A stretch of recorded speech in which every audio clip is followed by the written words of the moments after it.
தலைமை நீதிபதி ரஞ்சன் கோகாய் மீது பாலியல் குற்றச்சாட்டு அளித்த பெண் நேரில் ஆஜராகும்படி தற்போது உச்சநீதிமன்றம் நோட்டீஸ் அனுப்பியிருக்கிறது. ஏப்ரல் 26ஆம் தேதி நேரில் ஆஜராக வேண்டும் என்று அந்த பெண்ணுக்கு நோட்டீஸ் அனுப்பப்பட்டிருக்கிறது. இது தொடர்பான கூடுதல் விவரங்களை நம்முடைய டெல்லி சிறப்பு செய்தியாளர் சுசித்ராவிடம் கேட்கலாம். சுசித்ரா, இந்த நோட்டீஸ் எதற்காக இந்த பெண்ணுக்கு அனுப்பப்பட்டிருக்கிறது? 3 நீதிபதிகள் கொண்ட அமர்வு நேற்று இதற்காக விசாரிப்பதற்காக அமைக்கப்பட்டிருந்தது. அதனுடைய பணிகள் தொடங்கிவிட்டதா? அடுத்த கட்ட நடவடிக்கை என்ன? உச்சநீதிமன்ற தலைமை நீதிபதி ரஞ்சன் கோகோய் மீதான பாலியல் குற்றச்சாட்டை விசாரிப்பதற்காக மூத்த நீதிபதி எஸ்.ஏ. பாப்டே அவர்கள் தலைமையில் 3 நீதிபதிகள் அடங்கிய குழுவானது நேற்று அவர்களுடைய விசாரணை அதிகாரப்பூர்வமாக தொடங்கி இருக்கிறது.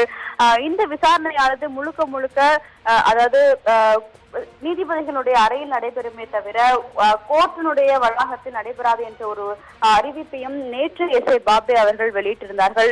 அதன் அடிப்படையில் தலைமை நீதிபதி ரஞ்சன் கோகோய் மீது வழங்கப்பட்டிருக்கும் அந்த பாலியல் புகார் தொடர்பாக விரிவான விசாரணை நடத்துவதற்காக புகார் அளித்த பெண்ணை 26ஆம் தேதி உச்சநீதிமன்றத்தில் விசாரணை குழுவின் முன்பு நேரில் ஆஜராக வேண்டும் என்ற ஒரு உத்தரவை தற்பொழுது எஸ்.ஏ. பாப்டே குழுவானது நோட்டீஸாக அந்த பெண்மணிக்கு அனுப்பியிருக்கிறது.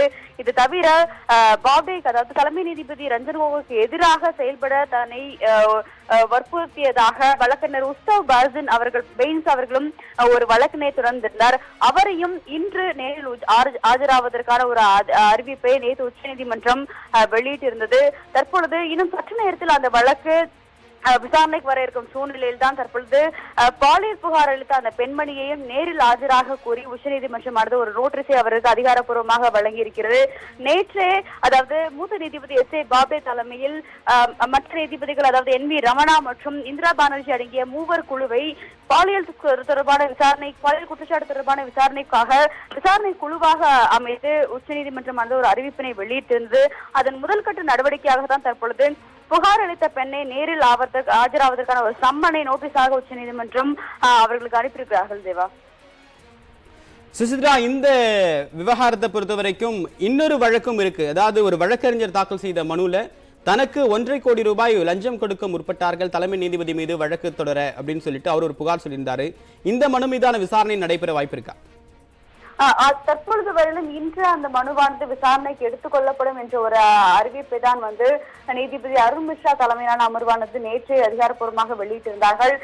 இன்று 11 மணிக்கு நீதிமன்றம் தொடங்கிய பிறகு அதன் மீதான விசாரணையானது நடைபெறுமா அல்லது அந்த வழக்கையும் அதாவது பாலியல் குற்றச்சாட்டுகளை விசாரிக்க உள்ள பாப்டே தலைமையிலான அமர்வானது விசாரிக்க இருக்கிறதா என்பது குறித்த ஒரு அறிவிப்பினை உச்சநீதிமன்றம் வழங்கும் என எதிர்பார்க்கப்படுகிறது.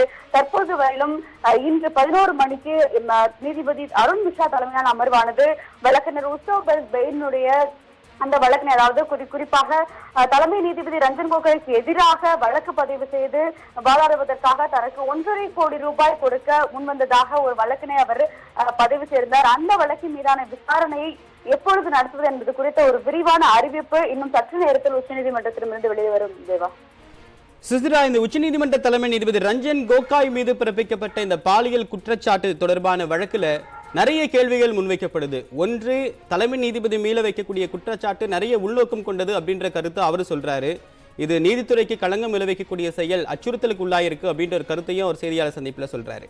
ஆனா அதே நேரத்தில் மற்ற துறைகள்ல விசாக கமிட்டி அமைச்சு நீங்க விசாரிக்கிறீங்க, ஆனா இந்த ஒரு நீதிமன்ற ஊழியருக்கு நடந்திருக்கக்கூடிய கொடுமை தொடர்பாக விசாரிப்பதில் பாரபட்சம் காட்டப்படுது, மற்ற நடைமுறைகள் இதுல பின்பற்றப்படுது போல இதுல பின்பற்றப்படலை அப்படின்னு சொல்லிட்டு விதிவிலக்குகள் இருக்கு அப்படின்னு ஒரு குற்றச்சாட்டு இருக்கு. இதுல என்னென்ன நடைமுறை பின்பற்றப்படுது? இன்ஹவுஸ் ப்ரொசீடிங் அப்படின்னா என்ன? விசாக கமிட்டி நடைமுறைகள் தான் பின்பற்றப்படுதா? நிச்சயமாக தேவா, அதாவது இந்த விவகாரத்தை பொறுத்த அளவில் உச்சநீதிமன்றத்தினுடைய மிக மூத்த நீதிபதி, அதுவும் இந்தியாவினுடைய தலைமை நீதிபதி ஒருவர் மீது பாலியல் குற்றச்சாட்டை எடுத்துக் கொள்ளப்படும் பொழுது உச்சநீதிமன்றத்தினுடைய அந்த விசாகா கமிட்டியினுடைய பரிந்துரைகளின் அடிப்படையில் தான் விசாரணை நடைபெறும் என்பது உச்சநீதிமன்றம் தெளிவாகவே இருக்கிறது. ஏற்கனவே விசாகா கமிட்டியை பொறுத்த அளவில் உச்சநீதிமன்றத்தில் இந்து மல்ஹோத்ரா அவர்கள் தலைமையிலான அவர் தலைமையிலான குழுதான் விசாகா கமிட்டியினுடைய பொறுப்பாக தற்பொழுது உச்சநீதிமன்ற நீதிமன்றத்தில் செயல்பட்டு வருகிறது. அதன் அடிப்படையில் தான் தற்பொழுது 3 நீதிபதிகள் கொண்ட ஒரு குழுவினை அவர்கள் அமைத்திருக்கிறார்கள். குறிப்பாக அடுத்த தலைமை நீதிபதியாக பதவியேற்க உள்ள எஸ் ஏ பாப்டே அவர்கள், அவருக்கு அடுத்த மூத்த நீதிபதியாக இருக்கும் என் வி ரமணா, அது தவிர ஒரு பெண் நீதிபதி இருந்தால் நன்றாக இருக்கும் என்பதன் காரணம் காட்டி இந்திரா காந்தி அவர்களையும் தற்பொழுது இந்த விசாரணை குழுவில் முக்கிய உறுப்பினர்களாக அமர்த்தியிருக்கிறார்கள். விசாகா கமிட்டியின் பரிந்துரைகளின் அடிப்படையில் பாலியல் குற்றச்சாட்டுகளை ஒருவர் முன்வைக்கும் பொழுது எந்த மாதிரியான நடவடிக்கைகளை அவர்கள் எடுப்பார்களோ, எந்த மாதிரியான விசாரணைகளை அது முன்வைக்குமோ அதன் அடிப்படையில் தான் விசாரணையானது நடைபெற இருக்கிறது. இன்ஹவுஸ் ப்ரொசீடிங்ஸ் என்று அழைக்கப்படும் இந்த விசாரணையானது முழுக்க முழுக்க நீதிபதிகளினுடைய அறைகள் மட்டுமே நடைபெறும். குறிப்பாக இதில் எந்த ஒரு வழக்கறிஞர்களும் மனுதாரர்கள் அல்லது எதிர் மனுதாரர்கள் சார்பாக இருக்க மாட்டார்கள். பாலியல் குற்றச்சாட்டை யார் முன்வைத்திருக்கிறாரோ அந்த பெண்ணும் தலைமை நீதிபதி ரஞ்சன் கோகோய் அவர்கள் இருவரும் மட்டுமே அந்த அறைக்குள் இருப்பார்கள். அவர்கள் தவிர விசாரணை குழுவினுடைய 3 உறுப்பினர்களும் அங்கே இருப்பார்கள்.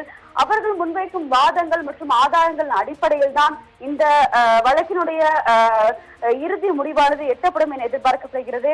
நிச்சயமாக விசாகா கமிட்டியினுடைய பரிந்துரைகளின் அடிப்படையில் தான் ஒருவேளை இந்த பாலியல் குற்றச்சாட்டு உண்மை என வெளிவரும் பட்சத்தில் அதற்கு ஏற்றது போல் தண்டனை என்ன வழங்க வேண்டும் என்ற ஒரு குறிப்பை முன்வைக்கப்படும்.